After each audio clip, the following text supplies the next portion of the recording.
The life of a young Jim Ed Brown was forever altered when his older brother was horrifically crushed to death by a logging truck, a tragedy that unfolded right before his family's eyes. That horrific tragedy didn't just take a life, it tore a family apart. The tragedy plunged their father deeper into his alcoholism, and the weight of poverty in a broken home fell upon the remaining children. From those ashes, two people had to make a choice: collapse or fight. The first was the boy's older sister, Maxine Brown. The pain forged her into a warrior with an iron will, determined to save her family from the abyss. The second was the boy himself, Jim Ed Brown, the only son left, forced to shoulder a man's responsibility far too soon. Together with their youngest sister, Bonnie, they spun their family's heartbreak into a harmony so beautiful it was surreal. They formed the Browns.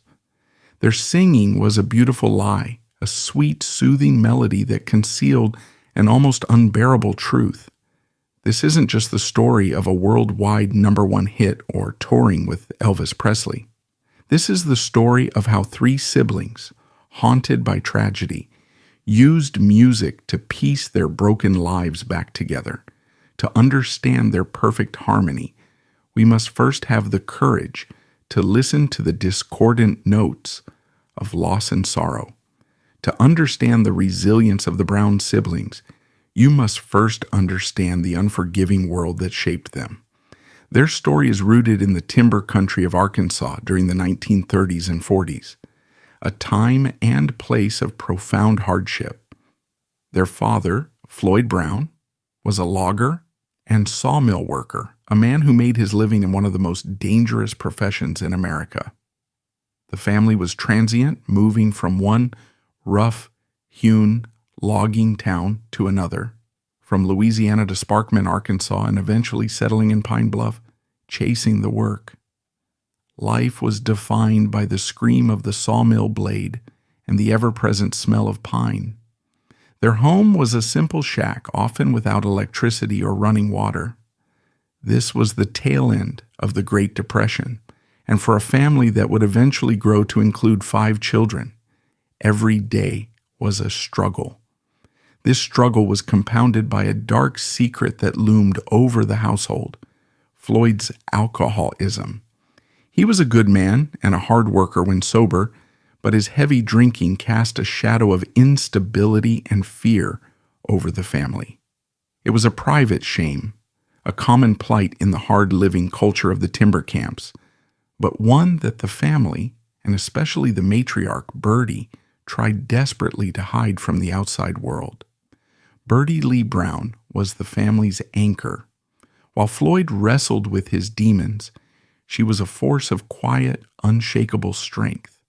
After Floyd suffered a catastrophic logging accident that cost him his leg, leaving him permanently disabled, the burden of survival fell squarely on her shoulders.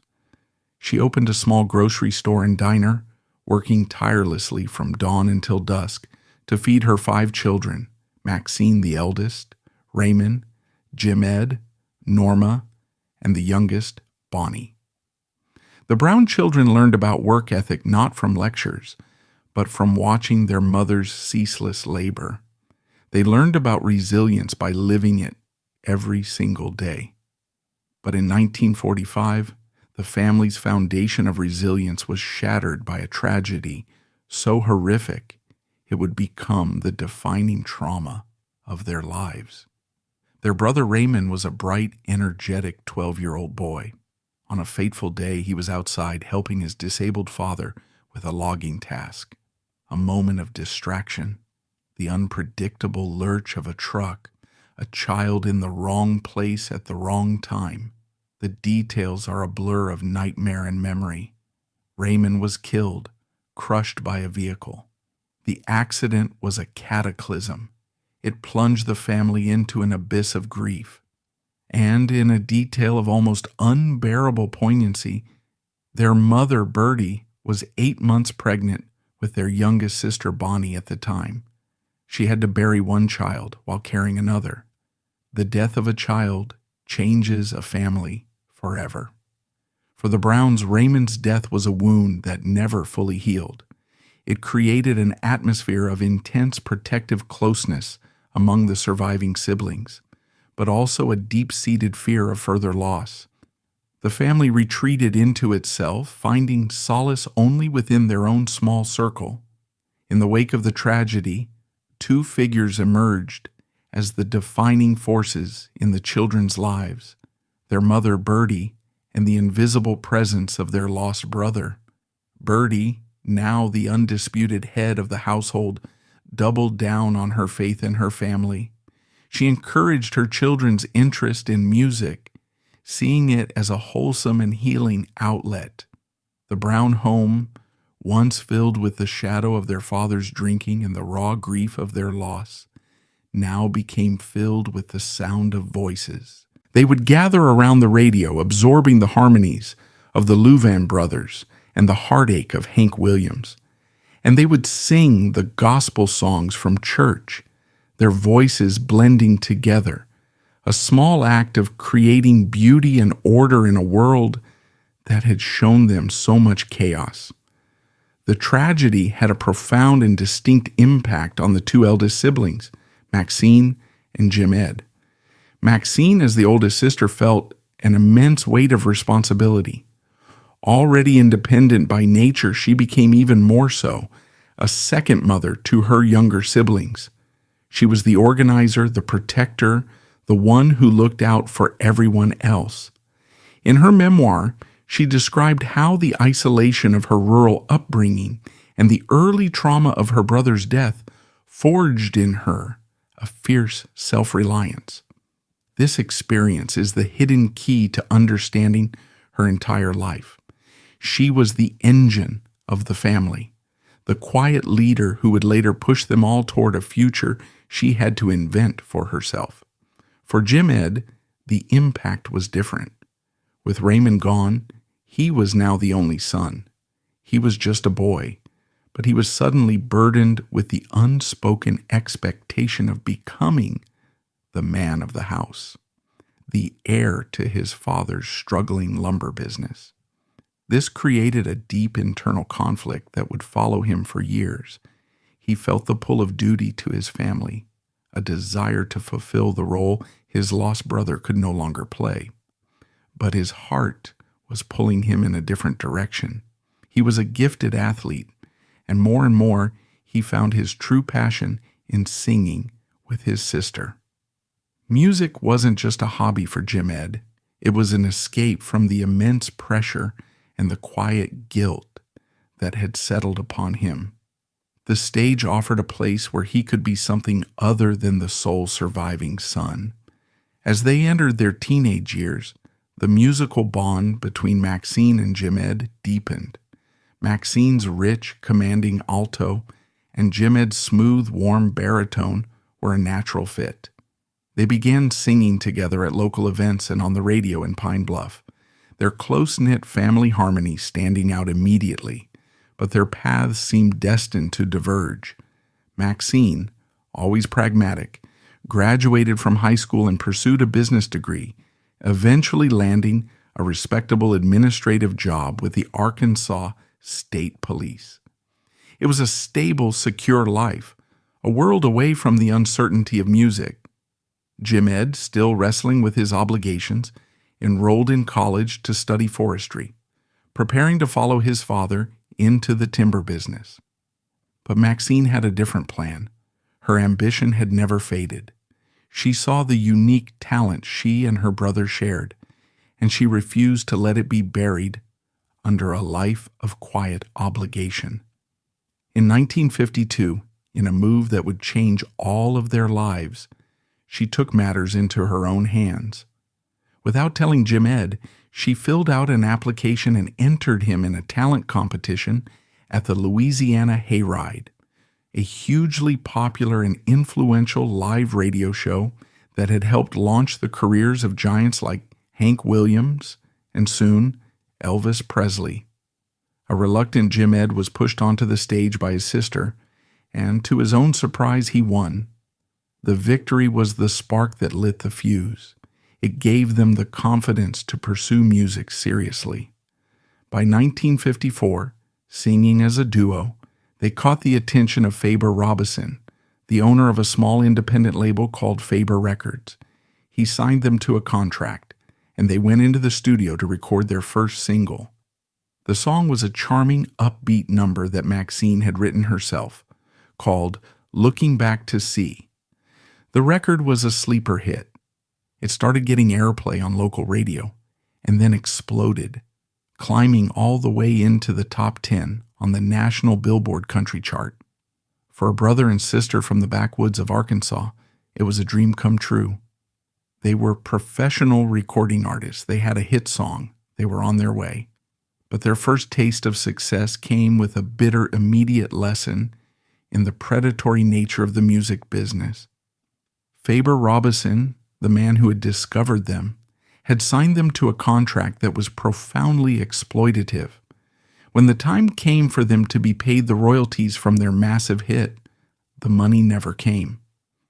Robison claimed all the profits, leaving the young duo with virtually nothing.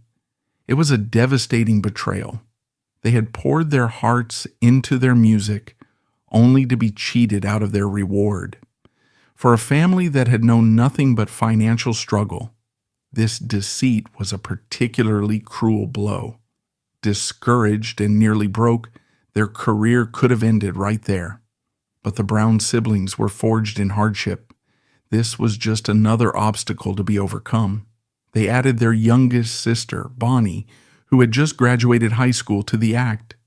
Her bright, clear soprano voice added a new layer of depth and shimmer to their sound, completing the harmony that would make them famous. As a trio, their sound was undeniable. It caught the ear of a man who would become their greatest champion, Chet Atkins, the legendary guitarist and visionary producer at RCA Victor in Nashville. Atkins heard in their voices a unique blend of traditional folk purity and modern pop sensibility. He saw their crossover potential. In 1956, he orchestrated the buyout of their exploitative contract with Faber Records and signed the Browns to RCA, the biggest record label in the world. They were finally in the big leagues, under the guidance of a man who respected their talent and understood their potential. Their journey out of the shadows was complete. Now they were ready for the spotlight. Arriving in Nashville in 1956 under the wing of Chet Atkins was like being called up to the major leagues. For the Browns, Maxine, Jim, Ed, and Bonnie, it was a world away from the predatory landscape of small-time record deals and financial betrayal. Chet Atkins wasn't just a producer, he was a visionary, one of the primary architects of the sophisticated string-laden Nashville sound that was beginning to conquer the nation's airwaves. He saw the Browns not as a rustic hillbilly act, but as a unique and precious resource. Their sound was authentic, rooted in the folk and gospel traditions of their Arkansas upbringing. Chet's genius was in knowing how to polish that raw diamond without cutting away its essential character. He sought to build a bridge between their heartfelt, rural harmony and the tastes of a broader, more pop-oriented national audience. This new partnership with RCA Victor marked a period of rapid ascent. Their first hits under Chet's guidance, like the hopeful I Take the Chance and the classic I Heard the Bluebirds Sing, showcased a more refined sound. The harmonies were still front and center, but they were now cushioned by the lush professional arrangements of Nashville's famed A-Team studio musicians. The songs climbed the charts, establishing the Browns as one of the most promising new acts in country music. Their dream, which had so often seemed impossibly distant, was finally, thrillingly, within reach. It was during this heady period that they received an education unlike any other. In 1955 and 56, they were booked as an opening act for a tour that would change the course of popular music. The headliner was a young, electrifying force of nature from Mississippi, Elvis Presley. For three sheltered siblings from the backwoods, Touring with Elvis was a baptism by fire. It was their first real glimpse into the chaotic, supercharged world of megastardom. Night after night, they would perform their gentle, intricate harmonies to audiences that were buzzing with anticipation. And then they would stand in the wings and watch as Elvis took the stage, unleashing a cultural explosion. The screaming, the fainting, the sheer pandemonium. It was a world away from the polite applause of the Louisiana hayride. It was a crash course in performance, crowd control, and the dizzying power of charisma. This experience was both terrifying and exhilarating, and it prepared them for the scale of the fame that was about to come their way. Just as their career was hitting its stride, the machinery of world events intervened. In 1957, a letter arrived that every young man of that era dreaded. Jim Ed Brown, the group's handsome baritone and soul male member, had been drafted into the United States Army. For a musical group built on the foundation of a specific family blend, the loss of a key voice was a potential death sentence. At the very moment they should have been capitalizing on their momentum, the group was suddenly fractured. It was a crisis that could have easily sent them back to Arkansas for good, but the Brown family was defined by resilience, and Maxine, their unflinching leader, refused to let their dream die. With Jim Ed stationed at Fort Carson in Colorado, she devised a plan. For their grueling tour schedule, she called upon another sister, Norma, to step in and sing Jim Ed's part on the road. This is one of the great forgotten chapters of their story, a testament to the family's show must go on mentality. Norma was not a professional singer, but she was a Brown, and she had the family harmony in her blood. The recording studio presented a different challenge. To maintain the specific blend that Chet Atkins was crafting, they occasionally brought in other male vocalists to fill Jim Ed's part on their records, including the established star Billy Walker. It was a strange, disjointed period of make do and mend. Maxine was now the undisputed leader, managing the logistics of touring, holding the group together, and keeping their name alive while her brother was serving his country. But the strain was immense. The creative spark was difficult to maintain, and the pressures of the road were taking their toll. By 1959, as Jim Ed's military service was nearing its end, the group was exhausted and demoralized. The initial thrill was gone, replaced by a weary sense of frustration. They were ready to call it quits. As the Browns were seriously contemplating disbanding and returning to a quiet life in Arkansas, Chet Atkins made one last plea. He had become obsessed with a song he had heard, a French ballad from 1952 called Les Trois Cloches by the Swiss singer Edith Piaf.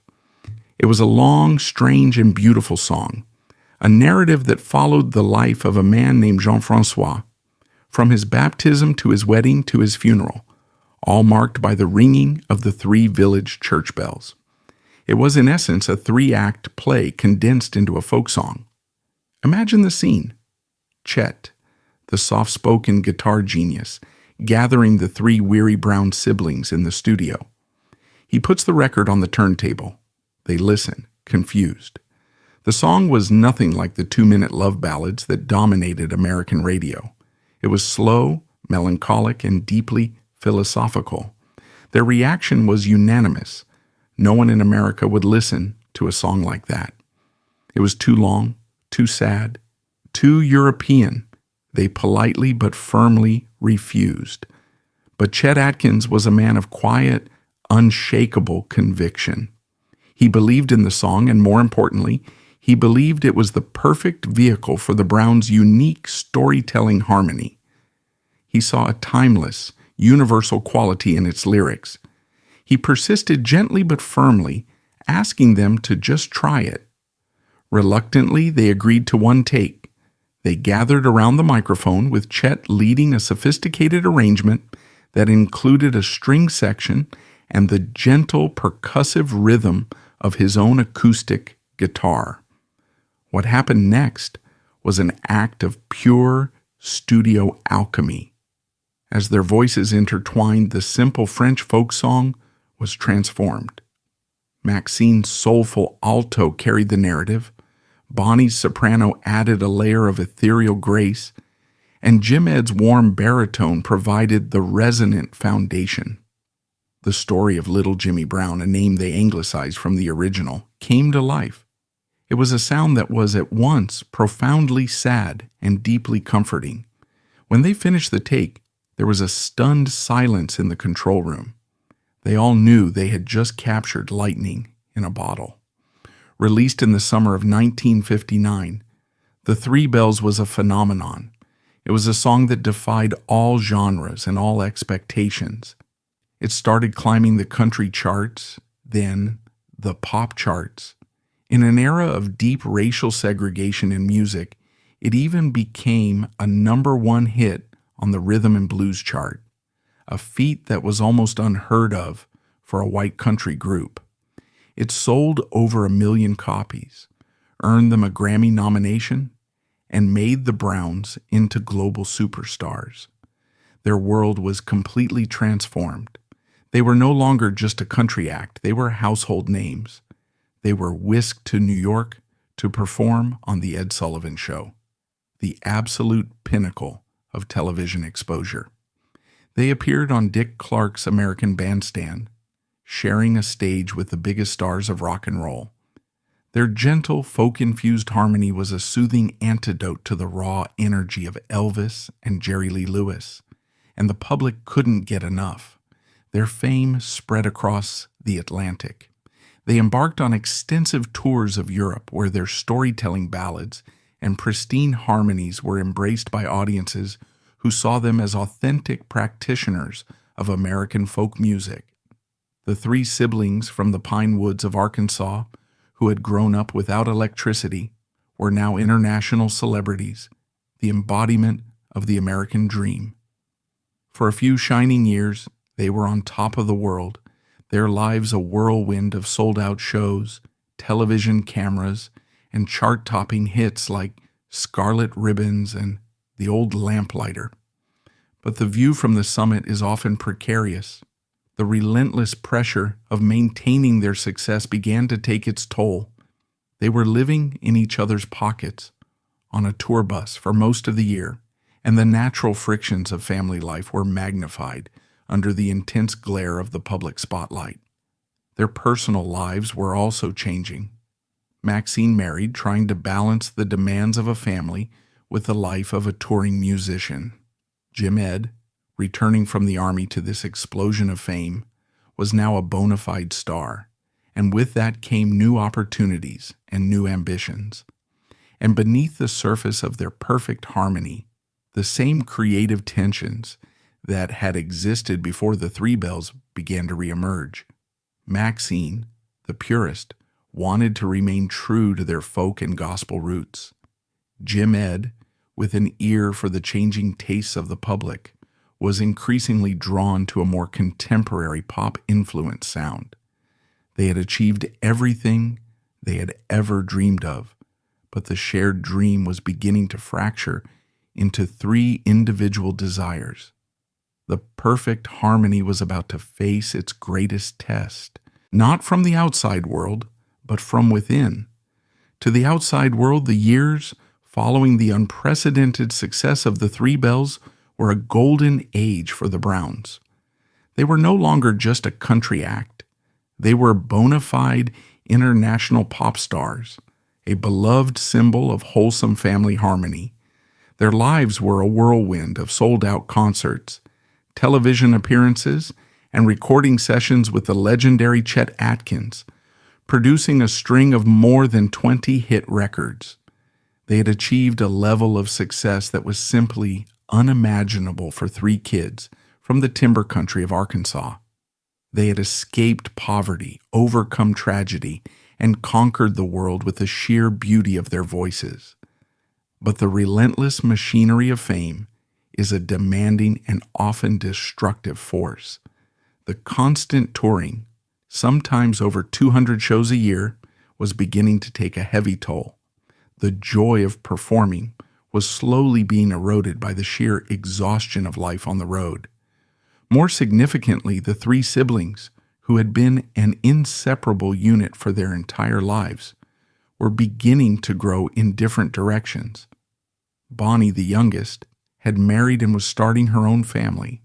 Maxine, the group's steadfast anchor, was struggling to balance her career with the demands of a difficult marriage and raising her own children. The most significant shift, however, was happening with Jim Ed. As the handsome, smooth-voiced frontman, the Nashville Machine began to see him not just as part of a group, but as a potential solo star. Encouraged by the label, he began recording his own material in 1965. The success was immediate. His solo records were climbing the charts, culminating in the massive top 3 hit, Papa Top, in 1967. This wasn't a side project. It was a clear sign that his star was powerful enough to shine on its own. This created an impossible tension within the group. How could they maintain the demanding schedule of the Browns while their lead singer was also building a successful solo career? Creative differences also began to surface. Maxine, the guardian of their authentic sound, wanted to stay true to their folk and gospel roots. Jim Ed, with an eye on the charts, was pushing for a more contemporary, pop-oriented direction. The perfect harmony was beginning to fray. In 1967, after more than a decade at the top, they made the painful decision to retire as a group. There was no dramatic public breakup. True to their nature, it was a quiet, dignified farewell, framed as a desire to step back from the road and focus on their families. But beneath the surface, it was the end of a dream, particularly for Maxine. The group had been her vision, her creation. Its end felt like a personal failure, the closing of the most meaningful chapter of her life. The three voices that had been a single unified sound for so long would now have to learn to navigate the world on their own. In the years following the breakup, the divergent paths of Jim Ed and Maxine Brown could not have been more stark. Jim Ed's solo career exploded. He became one of the most successful and visible country stars of the 1970s and 80s, a constant and comforting presence on the radio and on television. He racked up more than 20 solo hits, his smooth baritone a staple of the era. But demonstrating the same business acumen as his contemporary Bill Anderson, Jim Ed expanded his brand far beyond music. He became a beloved television host on the long-running show Nashville on the Road, and his voice was a familiar friend to millions on his syndicated radio program, Country Music Greats.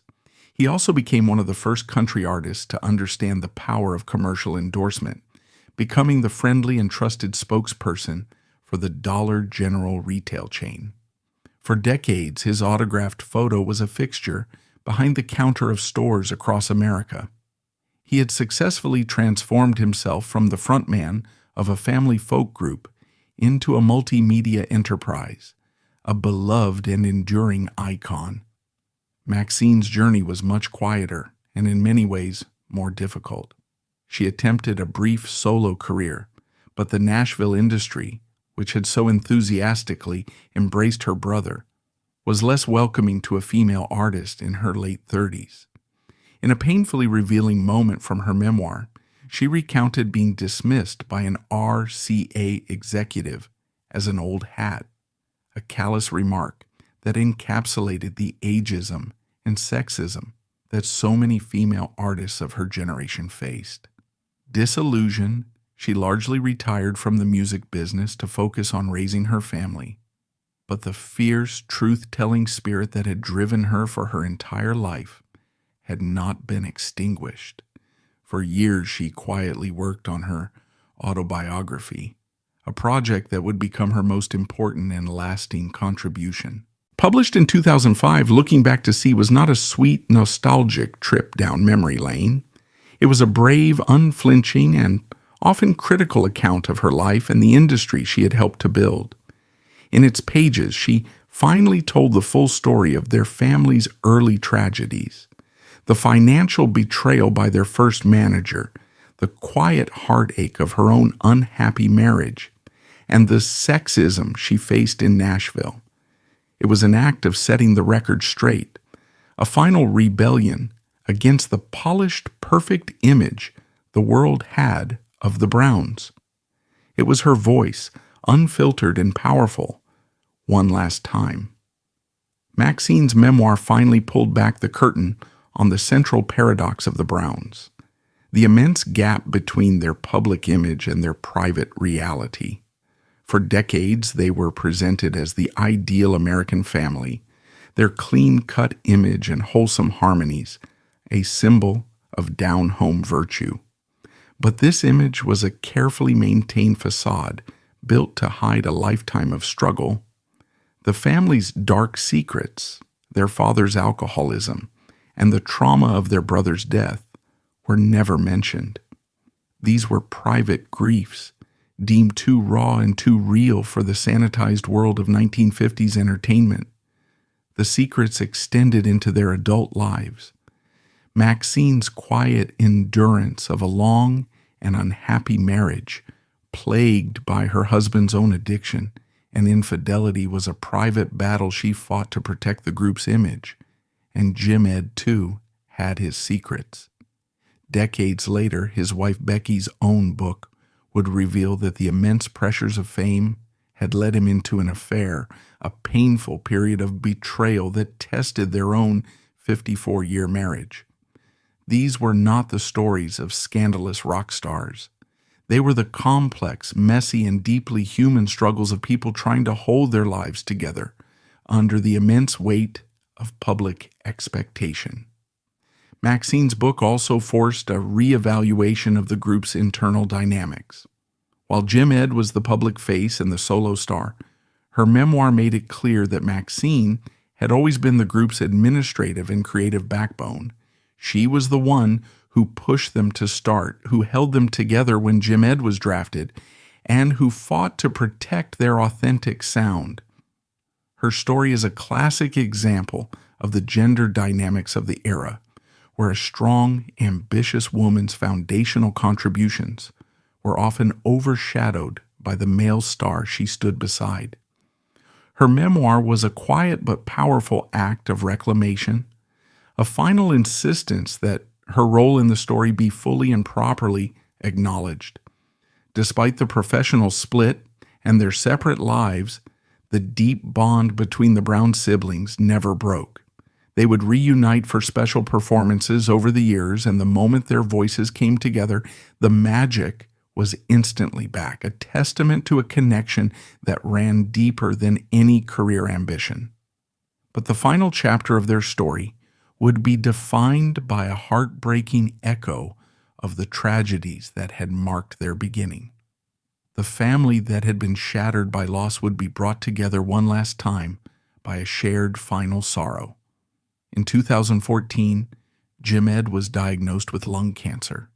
He fought the disease with quiet dignity and courage. In June of 2015, in a profoundly moving ceremony, the Country Music Hall of Fame waived its usual rules to officially induct the Browns while he was still alive. The medallion was presented to him in his hospital bed. It was a long overdue recognition of their immense contribution to American music. Jim Ed Brown passed away just a few days later, at the age of 81. The country music world mourned the loss of a beloved icon, but for the Brown family, the tragedy was about to compound in a way that seemed impossibly cruel. Just as they were grieving Jim Ed, his youngest sister Bonnie was diagnosed with the very same disease, stage 4 lung cancer. For 13 months she fought her own battle, but the disease was relentless. She passed away in July of 2016. The loss of 2 siblings to the same illness in just over a year was a devastating blow, a final tragic harmony. Maxine, the fierce older sister, the woman who had started it all, was now the last one left. She carried the weight of her family's entire history, living out her final years in quiet solitude, grappling with her own failing health, including heart disease, kidney failure, and near blindness. On January 21st, 2019, Maxine Brown passed away, and the last of the three perfect voices was silenced. In the end, it is impossible to hear their most famous song, The Three Bells, without seeing it as a prophecy. The song, which so beautifully chronicles the arc of a life from birth to death, became the unintentional anthem of their own story. The Brown siblings lived that story with its moments of joyous celebration, its deep commitments, and its final, sorrowful farewells. Their lives were a testament to the resilience of a family that refused to be broken, a bond of love that endured through unimaginable hardship. Their musical legacy is secure. They were pioneers of the pop-country crossover, their pristine harmonies influencing generations of artists. But their human legacy is even more powerful. Their story is a profound reminder that behind the most serene and beautiful art can lie the deepest pain.